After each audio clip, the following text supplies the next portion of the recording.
में फैली दहशत, महिला प्रोफेसर पर चाकू से वार, चांद हसन ने लूटे जेवरात, दिल्ली पुलिस ने धर दबोचा। नमस्कार, कैपिटल टीवी में आपका स्वागत है और मैं आपके साथ प्रिया बिस्ट। अब वक्त हो चला है ऐसे मुद्दों पर विस्तार से बात करने का जो जनता, राज्य, देश और पूरी दुनिया पर असर डालते हैं।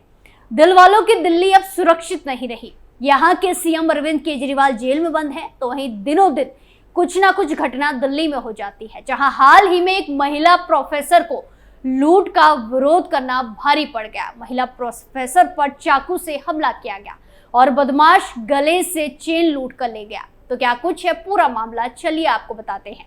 साथ ही साथ इस बात पर भी चर्चा करेंगे कि आखिर क्यों राजधानी दिल्ली धीरे धीरे एक क्राइम कैपिटल बनती जा रही है। तो चलिए शुरू करते हैं।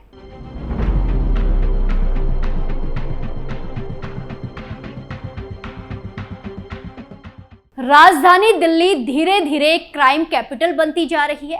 पिछले कुछ सालों में दिल्ली में गोलीबारी, हत्या, लूट की घटनाएं काफी बढ़ गई हैं। छोटी छोटी बातों पर हत्याएं हो रही हैं। राजधानी दिल्ली में स्नैचिंग की घटनाओं के बढ़ते आंकड़ों और जघन्य अपराधों ने खासकर महिलाओं के मन में डर पैदा कर दिया है। लोग अकेले या सुनसान सड़कों पर बाहर जाने से घबराते हैं।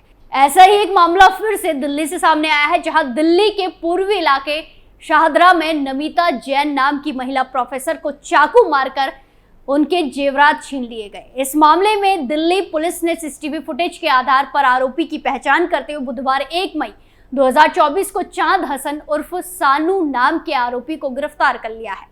चांद हसन दिलशाद गार्डन का निवासी है। वहीं घायल महिला का वीडियो भी वायरल हो रहा है।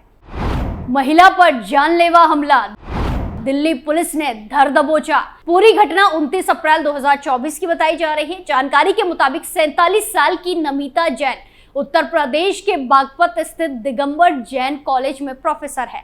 वो मानसरोवर मार्केट के डीडीए फ्लैट में अपने परिवार के साथ रहती है। वहीं घटना वाले दिन वो रात करीब 9 बजे अप्सरा बॉर्डर पर घर जाने के लिए ई रिक्शे में बैठी। उस ई रिक्शे में कुछ सवारियां पहले से बैठी हुई थी। ई रिक्शा जब शाहदरा फ्लाईओवर पर पहुंचा तो उसमें पहले से ही सवार एक युवक ने रिक्शा रुकवाया। नमिता जैन को लगा कि वो रिक्शे से उतरने के लिए रुकवाया गया है। अचानक उस युवक ने जेब से चाकू निकाला और रिक्शा चालक को धमकाया कि अगर रिक्शा चला तो वो उसकी हत्या कर देगा। रिक्शे में सवार यात्री घबरा गए। वहीं आरोपी चांद हसन ने नमिता से अपनी चैन और अंगूठी देने के लिए कहा। नमिता जैन ने मना किया तो बदमाशों ने चाकू निकाला और उनकी बाजू पर मार दिया। इस हमले में वो घायल हो गई। इसके बाद आरोपी उनकी चैन लूटकर फरार हो गए। नमिता जैन ने बताया कि उनका चैन आर्टिफिशियल था। वहीं इस पूरी घटना की जानकारी किसी राहगीर ने पुलिस को दे दी। सूचना मिलते ही जीटीबी एनक्लेव थाना पुलिस टीम मौके पर पहुंच गई। घायल प्रोफेसर को पुलिस पहले जीटीपी हॉस्पिटल लेके गई और वहां उनका इलाज कराया गया। इसके बाद नमिता जैन की शिकायत पर पुलिस ने मामला दर्ज करके आरोपी की पहचान करनी शुरू कर दी। सीसीटीवी फुटेज के आधार पर पुलिस ने आरोपी चांद हसन की पहचान की और उसे तगड़ी कार्रवाई करते हुए सीमापुर इलाके से गिरफ्तार भी कर लिया। पूछताछ में चांद हसन ने खुलासा किया कि वारदात को अंजाम देने के बाद उसने चाकू को टेम्पो में फेंक दिया था। इस घटना को लेकर डीसीपी ने कहा कि वो स्मैक का बुरी तरह आदी है। वो पहले डकैती, स्नैचिंग, घर में अतिक्रमण और चोट पहुंचाने के 5 मामलों में शामिल रहा है। आरोपी चांद हसन पर पुलिस ने भारतीय दंड संहिता की विभिन्न धाराओं में मुकदमा दर्ज किया है। उसकी पहचान के लिए पुलिस ने 40 से ज्यादा सीसीटीवी फुटेज को खंगाला था। पुलिस का कहना है कि आरोपी चांद हसन ड्रग्स का आदी है। वो लूटपाट, घर में घुसने, डकैती और दूसरों को नुकसान पहुंचाने के 5 मामलों में पहले से ही आरोपी है। दिल्ली बनी क्राइम कैपिटल, बात बात पर हो रही हत्या। वहीं देखा जाए तो देश की राजधानी दिल्ली में मामूली से झगड़े में बंदूकें चल रही है, चाकू चल रहे हैं, हत्याएं हो रही हैं, लूट हो रही हैं।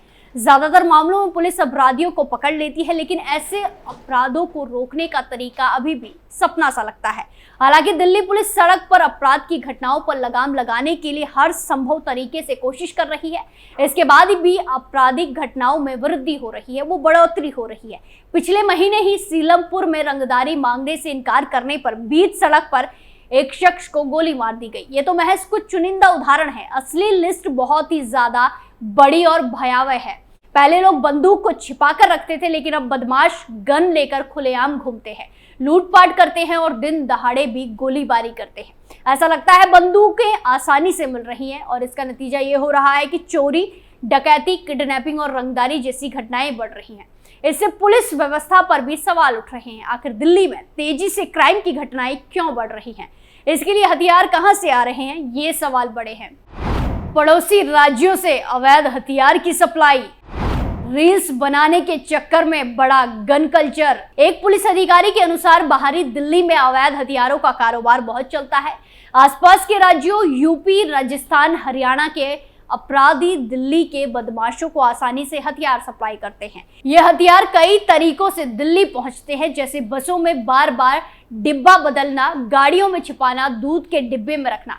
हाल ही में सोशल मीडिया का इस्तेमाल भी ग्राहकों को फंसाने और आपस में बात करने के लिए कर रहे हैं, ताकि पुलिस को पड़ताल मुश्किल हो जाए। वहीं दिल्ली पुलिस ने बीते महीने 29 मार्च को उत्तर पूर्वी दिल्ली में एक हथियार बनाने वाली अवैध फैक्ट्री का भंडाफोड़ किया। यह गिरोह तैयार और अधबनी बंदूकें बनाता था।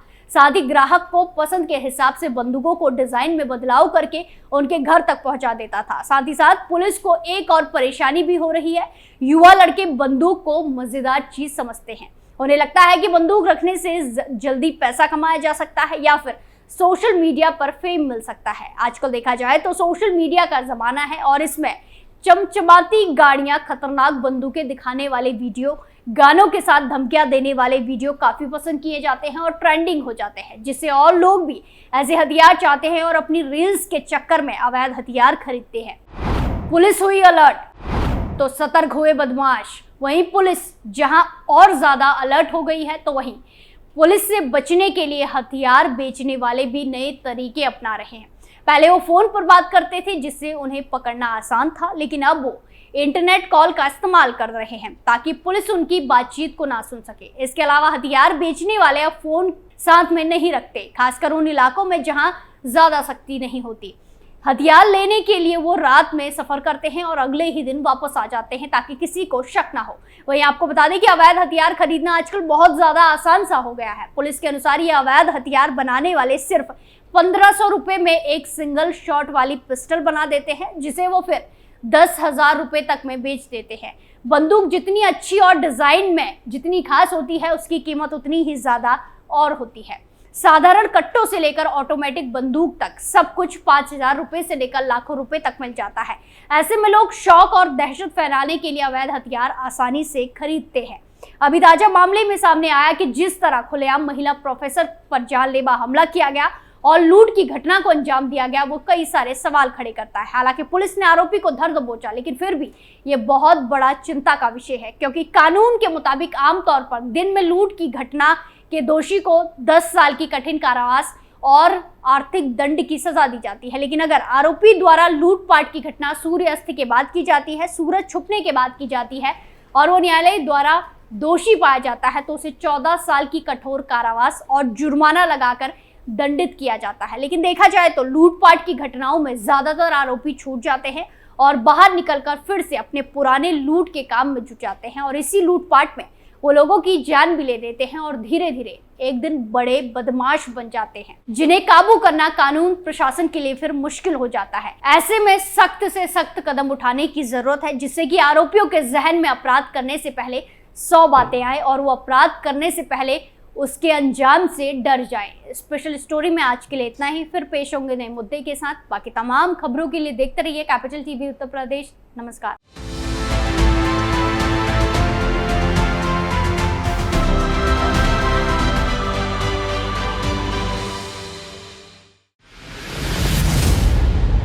मैं राजनीति करता नहीं, पर राजनीति को बहुत गहरे तक समझता हूं।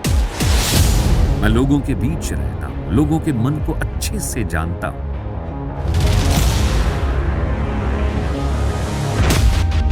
पब्लिक और पॉलिटिक्स की हर नब्ज को खूब पहचानता हूं। संघर्ष की सियासत से सत्ता के सिंहासन तक मैं हर खबर से खरा सच निकालता हूं। ना कोई दौड़, ना कोई race. Capital TV, Uttar Pradesh.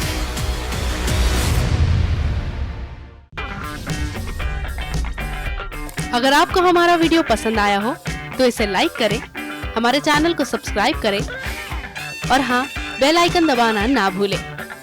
ताकि आप तक हमारे वीडियो की नोटिफिकेशन पहुंचती रहे। आप अपना सुझाव हमें कमेंट बॉक्स में दे सकते हैं। हमारे साथ जुड़ने के लिए शुक्रिया।